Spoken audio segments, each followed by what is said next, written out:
Bonjour.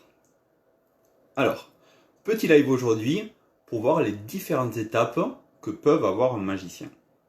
Parce que lorsque un enfant commence à s'intéresser à quelque chose, il est d'abord influencé. Par exemple, le premier magicien que j'ai rencontré était un ami de mes parents. Il piquait des jeux qui traînaient par terre et nous les faisait sortir du nez. Style, il prenait la souris sur le bureau, il la cachait dans sa main, il faisait « Oh, César, mais qu'est-ce que t'as ?»« Oh, une souris, tiens, mais je te la donne. » Et c'est comme ça que je me suis retrouvé un jour avec la voiture d'un copain. Il me dit « Mais non, c'est la mienne. » Je dis « Mais non, Bernard, il me l'avait fait apparaître de mon nez. » Voilà, un peu conflit. Coucou Anne. Alors, juste un petit récap en fait. On a vu que vous pouvez bien sûr piquer les choses qui traînent par terre, mais sinon qu'il avait des techniques pour la magie. Une, par exemple, est de s'entraîner à faire disparaître une pièce. On a vu qu'il y avait un mouvement à avoir, une chorégraphie, un vrai mouvement à travailler, la technique en elle-même de faux dépôt, et après toute une gestuelle, œil, centre de gravité.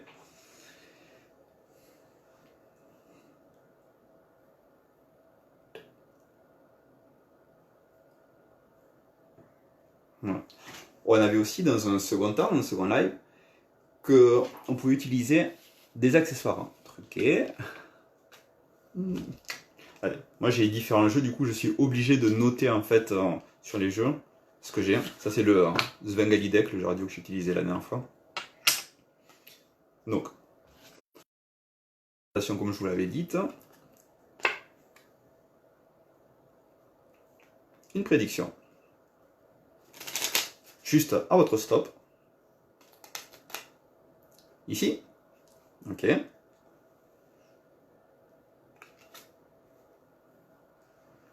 Le 7 de carreau.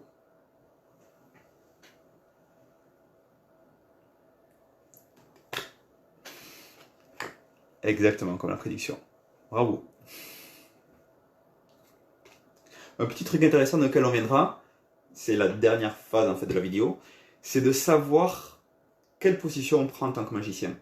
Là j'ai fait un tour avec une prédiction, il y avait un enrobage, mais après savoir par exemple si je veux que ce soit le spectateur qui devine, si je veux que ce soit moi qui devine, si je veux gagner, si je veux lui faire partager un moment. À voir. Hop. On range le jeu radio, on n'en aura pas besoin pour l'instant. Donc, ce que je veux vous proposer, en fait, ce sont des outils. Savoir comment travailler, où vous en êtes en magie, qu'est-ce qu'il y a à faire par la suite. Et j'ai aussi envie de vous donner envie d'en savoir un peu plus. Ma magie s'appelle Magie Jeu d'enfant. Je ne sais pas si vous connaissez Alice au Pays des Merveilles de Lewis Carroll. Alice s'endort, ou paraît sous un arbre, voit un lapin, du coup après tombe dans un trou, passe à travers une porte avec difficulté et tout ça, patine, couffi. Et elle arrive au Pays des Merveilles. Mais c'est parce qu'elle s'ennuyait, qu'elle a vu ce lapin, qu'elle a voulu aller plus loin. Considérez cette vidéo un peu comme un lapin blanc, qui peut-être vous permettra d'ouvrir des portes sur le monde de l'illusionnisme, rencontrer des magiciens, et ce que l'on va voir dans cette vidéo. Et enfin, passez un bon moment ensemble. N'hésitez pas à interagir, on est en live. La magie, c'est ça aussi, le jeu d'enfant. Un enfant ne se prend pas la tête. Par principe, il vit le moment présent, il profite. Et j'espère que c'est ce qu'on fera. Et que c'est comme ça que vous partagerez votre magie. Donc, pour commencer, la première boîte de magie. Je pense que beaucoup d'enfants ont une boîte de magie, qu'ils aient eu un anniversaire, un Noël ou autre.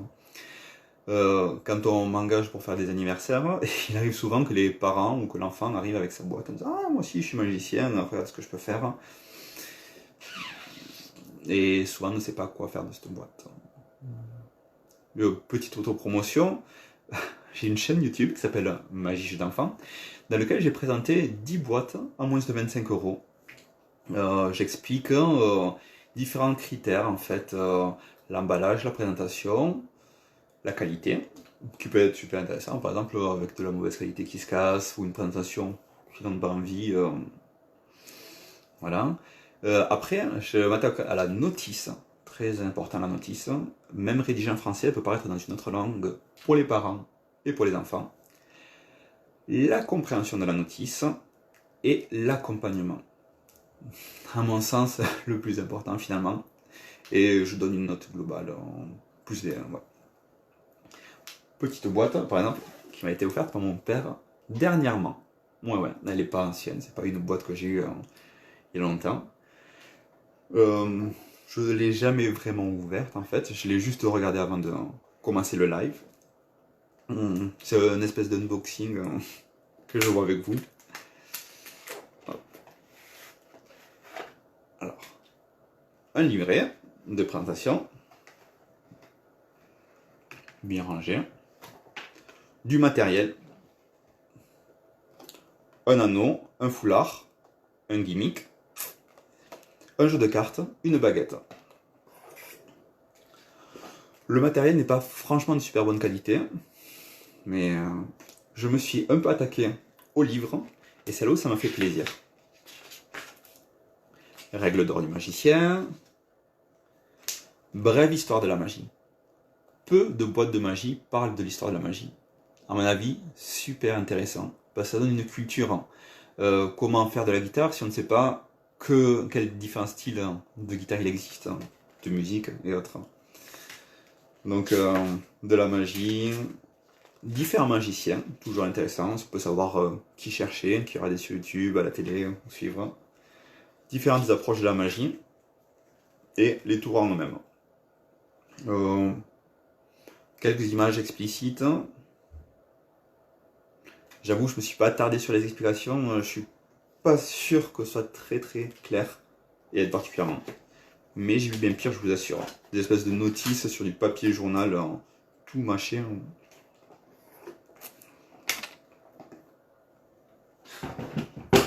J'ai ici une boîte de magie que j'ai eu un peu de mal à trouver.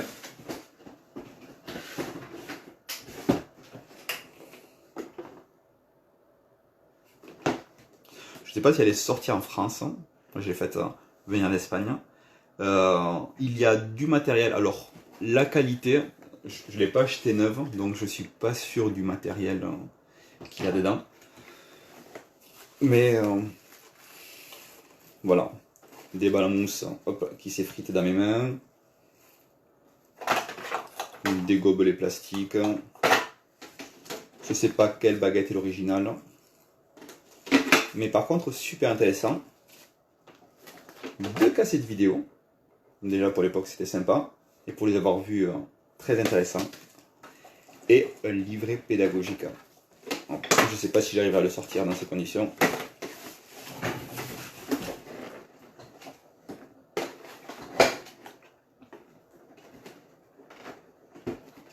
Bon, ce sera le suspense pour vous.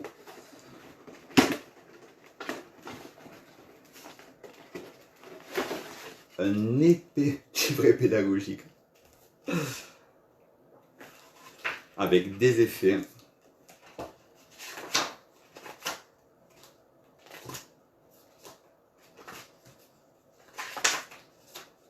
De la psychologie.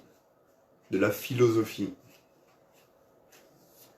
Bref, en plus d'être artiste, illusionniste, toute une approche sur la création de la magie en elle-même. L'artisan, on y revient après.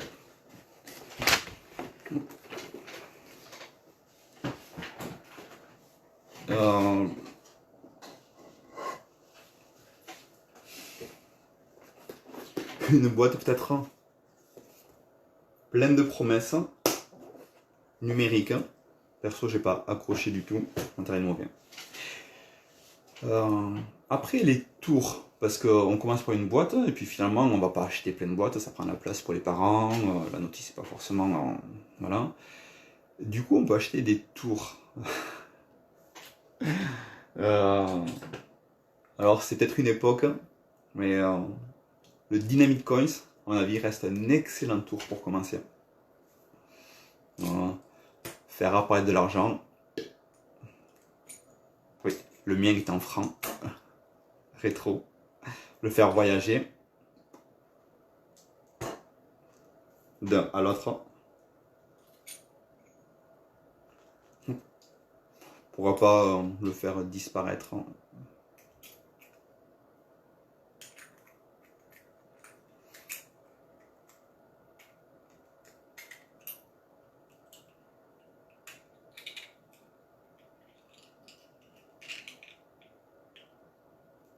Ah, décidément.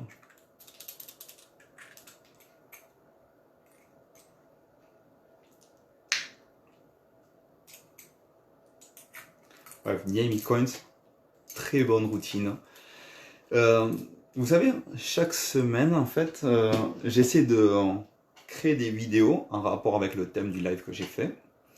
Et les jours à venir, en fait, j'ai filmé 5 vidéos avec 5 effets que j'ai eu lorsque j'ai commencé la magie. Donc les mint coins, la balle qu'on a fait rentrer dans la boîte, un casse-tête. Un casse-tête qui, à mon sens, peut devenir un tour de magie. Ou du moins une présentation magique. Vous le verrez plus tard.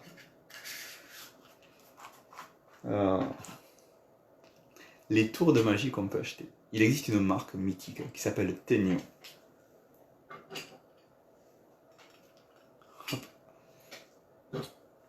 Je vous montre ici le premier Tenyo que j'ai eu acheté dans une grande surface. Juste, hop, pardon, je vous montre un anneau.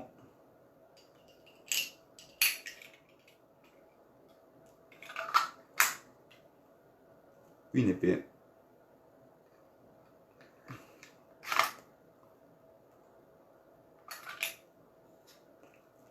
Et l'épée traverse la boîte, traverse l'anneau. C'est un effet super visuel. Je saccage un peu avec la présentation, comme je l'aurais présenté lorsque j'ai commencé la magie. Je vous invite la semaine prochaine, dans la semaine à regarder une manière de rajouter un effet, de le rendre un peu plus intéressant, même pourquoi pas faire participer le public. Voilà. Bref, boîte, tour de magie, parce que une idée intéressante. Je sais que ça marche avec les magiciens, ça marche peut-être avec les autres arts. Quelle est la différence entre un magicien professionnel et un magicien amateur? Le magicien professionnel vit de la magie, d'accord? Mais le magicien amateur va faire différents effets aux mêmes personnes. C'est pour ça qu'il est censé acheter des boîtes de magie, acheter des tours de magie, parce que c'est souvent dans son cercle familial et amical qu'il va présenter les choses. Un magicien professionnel, lui, comme il est engagé pour faire la magie, il voit sans cesse des personnes différentes. Donc il n'est pas obligé d'avoir un arsenal complet. Il se construit ce qu'on appelle un set et travaille avec le peaufine, se l'approprie. On en reviendra. Une autre approche aussi, vous connaissez ma passion pour les livres, plutôt que d'acheter un tour, souvent pour le même prix on peut avoir un livre. Voici le premier livre de magie que j'ai eu. Je me rappelle ma mère qui m'avait ramené. J'ai sélectionné quelques effets intéressants. Ici.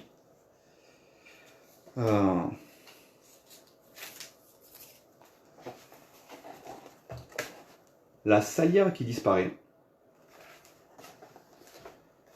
réalisée par de magiciens de renom, des maîtres de magiciens. Je vous en ai fait une version on va dire, apéro confinement, pour l'occasion. Dans ce livre aussi, un effet très connu en mentaliste. Là, l'effet s'appelle « Je lis dans vos pensées ». Les mentalistes appellent ça le BT.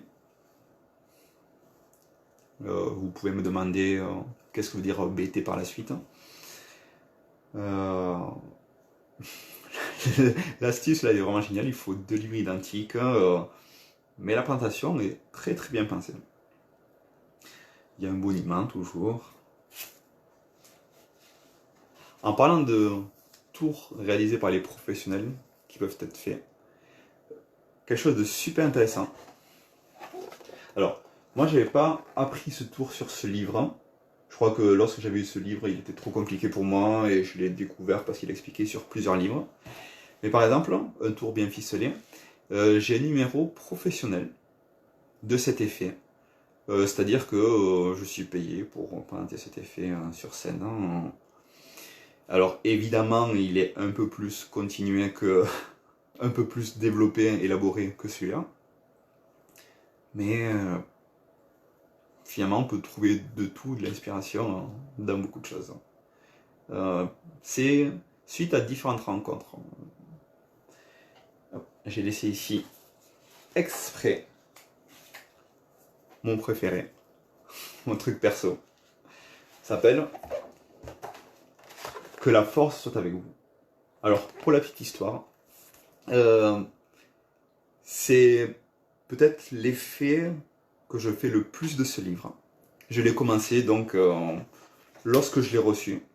Je ne vous dirai pas l'année, mais je n'étais pas bien grand.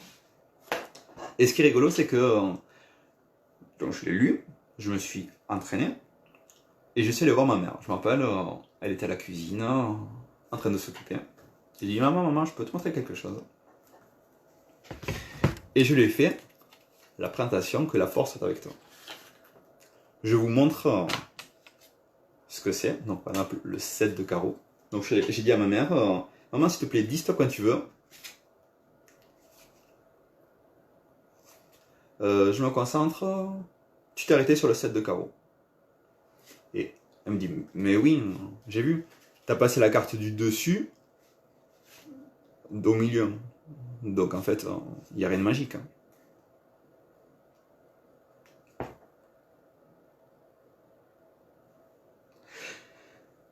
Il n'y a rien de magique. Ouais. Il n'y a rien de magique parce que ma technique a été comprise. Il n'y avait pas franchement de présentation d'enrobage ou autre. Et puis j'étais grillé. Donc ça faisait même pas de moi un magicien, étant donné que le secret était partagé.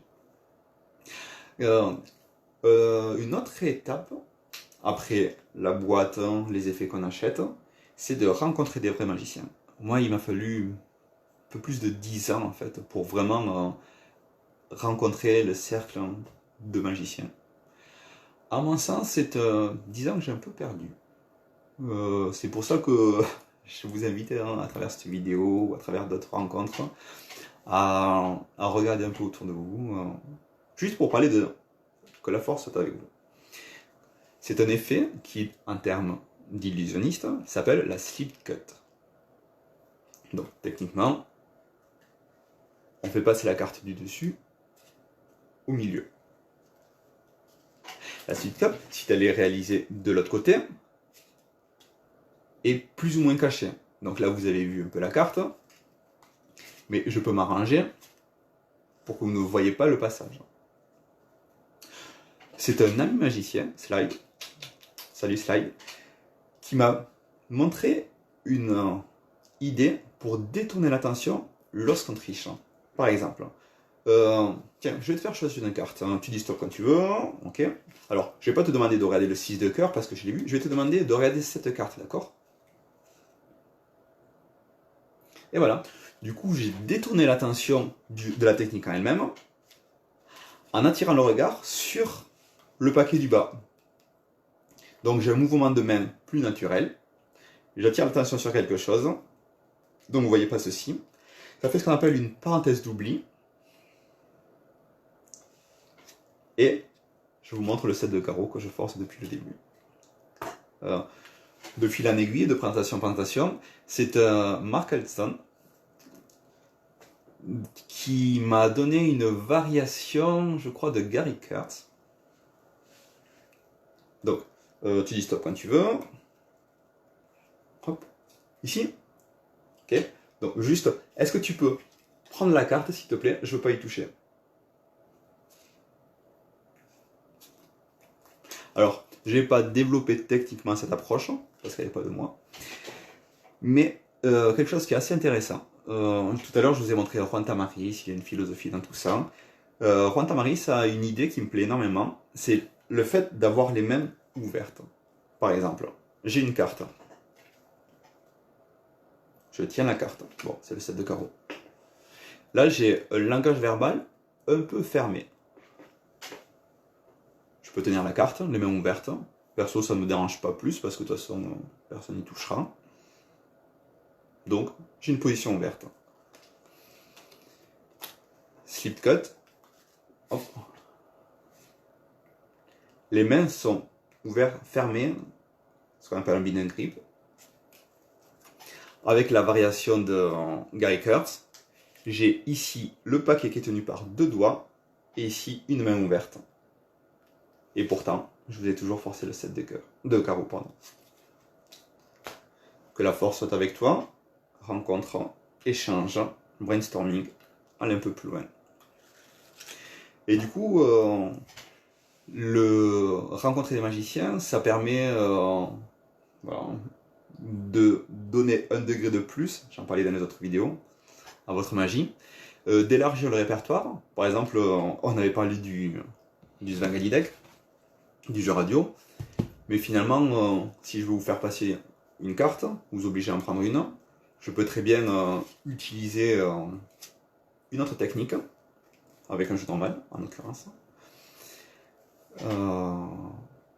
Voilà. Et puis les magiciens sont intéressants, plein de surprises. Bref, ouais, ça a commencé en fait avec un vrai tour de magie pour moi. 97-98, c'était encore sur les Minitel. Et étrangement, je vois une annonce de magasin de magie qui propose d'envoyer son magazine par la poste. Et j'ai un souvenir, alors je le jurerai Dieu comme fer que c'est ce qui s'est passé, que j'envoie sur Minitel la demande un vendredi par exemple, et le samedi même, j'avais le livre dans la boîte aux lettres. Je sais, impossible. C'est peut-être la chouette d'Harry Potter qui me l'a livré. Écoutez, la magie existe, je le sais. Je ne sais pas comment elle fonctionne. Et du coup, ben, j'ai Imagic, la boutique parisienne, proposé un forum, une convention en fait, dans laquelle j'ai participé. J'ai pu côtoyer des magiciens que je voyais sur le magazine, pour lesquels j'avais acheté des tours, et qui étaient là, en vrai, qui pouvaient discuter, faire des blagues. Il y en a même que j'ai retrouvé sur Facebook, qui ont complètement arrêté le milieu de la magie, qui continuent d'être magiciens. Bon, enfin, on est l'artiste que l'on souhaite être. Et c'est très bien. S'ensuit, alors ça c'est une discussion, je ne savais pas trop comment présenter ça, j'ai appelé ça le gouffre de curiosité. C'est une espèce de boulimie que peuvent avoir certaines personnes. Moi, je suis un peu tombé dans le principe, donc je parle un peu pour moi. Je connais certaines personnes, certains amis magiciens qui ont eu cette même démarche. C'est trouver des magasins de magie et acheter ce qu'ils proposent. Acheter ce qu'ils proposent en masse. Lors de la dernière vidéo, je vous ai parlé du Berglas Effect de Lacan, qui est un Graal pour les mentalistes. Vous dites n'importe quelle carte, vous dites n'importe quel nombre, et la carte et ton nombre donné. Donc là par exemple 1, 2, 4, 6, 7. La 7e carte est la dame de cœur. Je dis donnez-moi une carte, n'importe laquelle, dame de cœur. Donnez-moi un nombre, n'importe lequel. 7, c'est un chiffre, mais c'est pas grave. 1, 2, 3, 4, 5, 6.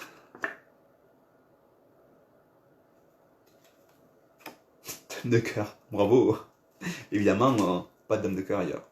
Donc, hyper intéressant. Et par effet de mimétisme, par challenge, par curiosité, différents magiciens ont proposé différentes techniques pour aller plus loin sur ça.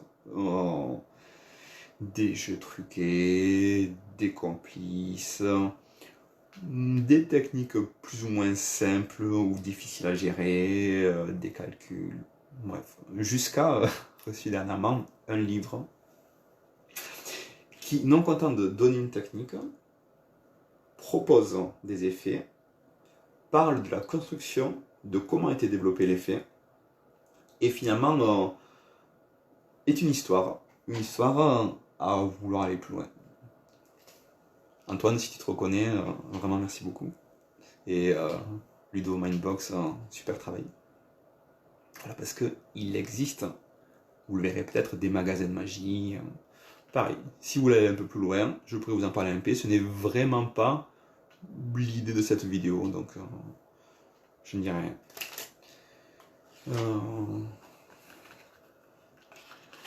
Après, dans la démarche magique, je pense qu'il est intéressant, je vais appeler ça de trouver un chemin magique. Je parle de chemin magique parce que mon influence est l'influence de l'école de magie espagnole. C'est en lisant les écrits, parce que j'aime beaucoup lire, de Juan Tamariz, qu'un jour je me suis dit, mais bon sang, tout ce que je voulais faire, partager avec mon public, que je savais pas trop comment y prendre, parce que j'avais moi-même pas les mots en fait. Lui, il les avait écrits, les avait développés, les avait décortiqués, et il allait bien plus loin. Donc finalement, trouver un chemin magique, c'est peut-être vous apprendre à vous connaître, rencontrer des magiciens qui ont la même approche de la magie que vous, et pour ça il faut rencontrer des magiciens, ou développer votre propre approche de votre côté, ce qui est parfaitement possible, comme Lionel Green par exemple, qui a créé la magie du chaos, qui inspire beaucoup de magiciens encore aujourd'hui. Bref, trouvez une approche qui vous convient, une approche qui vous donne envie, qui vous forcera pas à mentir d'une certaine manière, parce que les illusionnistes mentent déjà assez. Vous vous rappelez la pièce je triche. Après, si je dis je vous montre une pièce, je la mets en main gauche, elle disparaît, là je fais un gros mensonge parce que je ne la mets pas en main gauche. Si je dis je vous montre une pièce,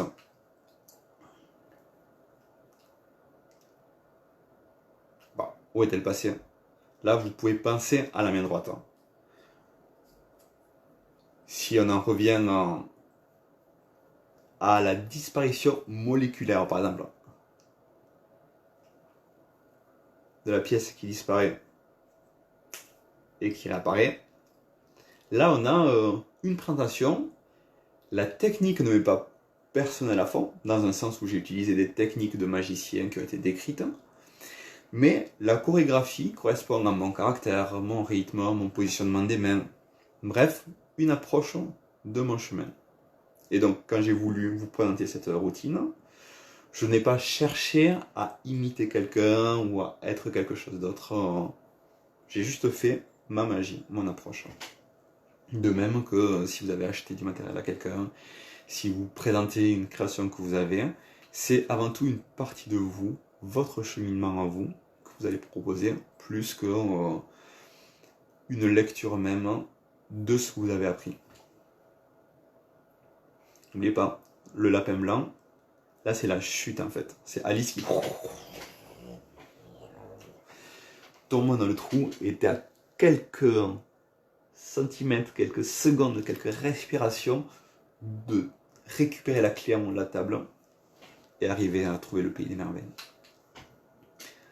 Une autre étape, enfin, la dernière étape, C'est avec une discussion avec un copain, Laurent, qui, je crois, tire ses mots d'un magicien français qui s'appelle Yann Frisch, que vous avez peut-être vu. Il a un camion qui tourne en France, il est passé au plus grand cabaret, il a une très bonne routine qui s'appelle Baltas, qui a dépoussiéré une technique, mis un aspect théâtral dessus, bref, génial.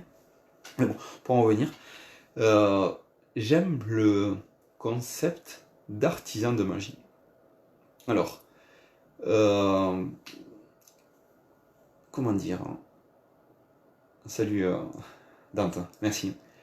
Euh, Est-ce que on peut, voilà, j'ai un tour.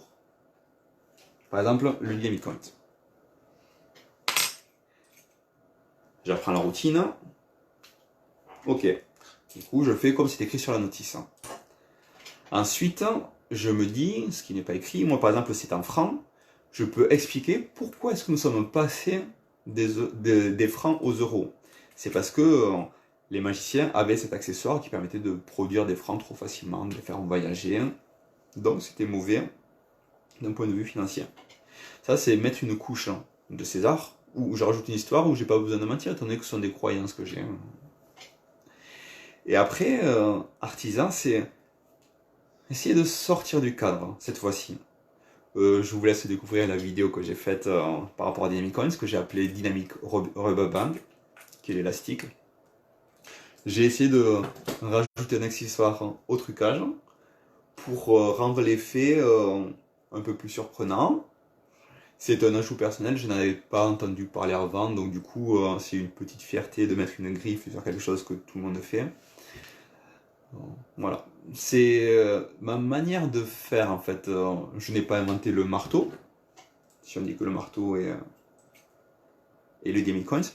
Je n'ai pas inventé le fait de marteler, parce que j'ai eu la notice du Demi Coins, je sais comment. Mais par contre, j'ai trouvé une idée de proposer une œuvre magique avec quelque chose qui existait déjà. Voilà. Donc, un petit cheminement. Euh, c'est un chemin théorique, dans le sens où je suis pas sûr que tous les magiciens aient eu une boîte de magie. Je ne suis pas sûr que il y ait cette boulimie de pouvoir tout acheter, ne serait-ce que parfois par nécessité, tout ce qui se fait. Je pense que il est intéressant de rencontrer d'autres magiciens. Alors, c'est une phase. Il est toujours intéressant de partager avec les magiciens. Ça, c'est super intéressant. Par contre, de se comparer et d'évoluer avec eux peut être dangereux si on est influençable, si on ne sait pas trop comment sortir soi-même pour trouver son chemin magique. Euh, et quant à l'artisanat, ce terme que j'aime beaucoup, c'est en forgeant qu'on devient forgeron. C'est en magiciennant qu'on deviendra magicien. Petite utilité par exemple. À mon sens, et ça par exemple Danny d'Ortiz, où ça se dit beaucoup, je ne suis pas magicien lorsque je m'entraîne. Euh, Même si d'une certaine manière j'utilise l'auto-hypnose pour faire disparaître la pièce, donc je me surprends moi-même à ce qu'elle ait disparu, je sais, ou mon corps sait que je la garde. Donc je triche. La magie n'est pas absolue en moi. Je suis un illusionniste. Par contre, je veux éveiller une émotion. Euh,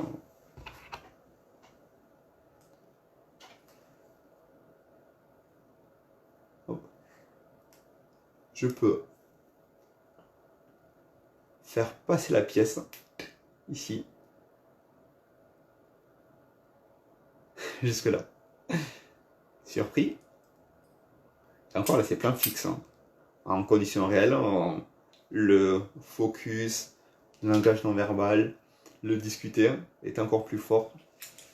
Je vous laisse essayer. Tout ça pour dire, je me perds moi-même dans mes digressions. artisanat, faire s'entraîner. Bref. Si quelqu'un sait où je voulais en venir, n'hésitez pas à compléter.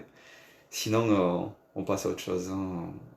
Tiens, une autre chose d'ailleurs, c'est une phase que personnellement je n'ai pas décrite tout à l'heure, mais que j'ai réellement eue et dont j'ai souvent besoin. Parce que je pense être quelqu'un d'un peu influençable et qui a besoin de se sortir un peu de sa zone de confort pour aller plus loin. J'ai des phases d'oubli. Par exemple, lorsque j'ai accumulé des techniques, accumulé des effets, j'ai besoin de tout oublier et de ne me rappeler que ce que j'avais vraiment ressenti de magique. Ressenti de magique. Et lorsque je sais ce que j'ai trouvé de magique, je me penche sur le côté illusionniste. Et c'est d'ailleurs là où je voulais y aller tout à l'heure, la petite digression que j'ai oubliée. C'est-à-dire que moi je suis un illusionniste, mais c'est le spectateur, le ressenti, l'émotion magique qui a été faite, qui va être magique et qui va faire de moi un magicien. Je ne sais pas si ça vaut le coup de se présenter comme magicien. C'est un raccourci très facile et qui permet, voilà, très, très facile. Mais à mon sens, on est magicien que si le public le ressent ainsi. Si par exemple, vous avez été étonné, émerveillé, si vous avez trouvé fantastique que la pièce passe de ma main à la table, par exemple, vous avez eu cette émotion magique. Donc vous avez trouvé que j'avais fait une œuvre magique, ce qui fait de moi magicien. Même si de mon côté, je sais très bien que je suis illusionniste. Pour aller un peu plus loin, je vous repenche par exemple vers ma chaîne YouTube pour découvrir différentes boîtes de magie, ou alors vous cherchez vous-même autour de vous, vous prenez ce que vous avez autour de vous. N'hésitez pas à me contacter si vous avez une boîte de magie que vous ne savez pas quoi en faire. D'ailleurs, j'aimerais faire un petit jeu avec vous. Comme on est dans cette dynamique de présenter de la magie, de faire de vous des magiciens. Suivons le lapin blanc, descendons au fond du gouffre et ouvrons la porte du monde merveilleux. J'aimerais que vous proposiez vous-même une vidéo avec ce que vous avez. Ça peut être je te prends le nez, ça peut être un peu plus loin avec des techniques que je vous ai proposées comme le faux dépôt, ça peut être ce que vous avez à la maison. Et partagez-moi ces vidéos, taguez-moi sur la vidéo, postez-les sur Faisant Semblant, comme vous le souhaitez. Mais partagez en fait, parce que la magie est quelque chose qu'on ne garde pas pour soi. Sinon, on n'est pas magicien, mais qu'on partage. Si vous avez des questions, n'hésitez pas. En attendant, je vous dis à bientôt. Prenez soin de vous. Au revoir.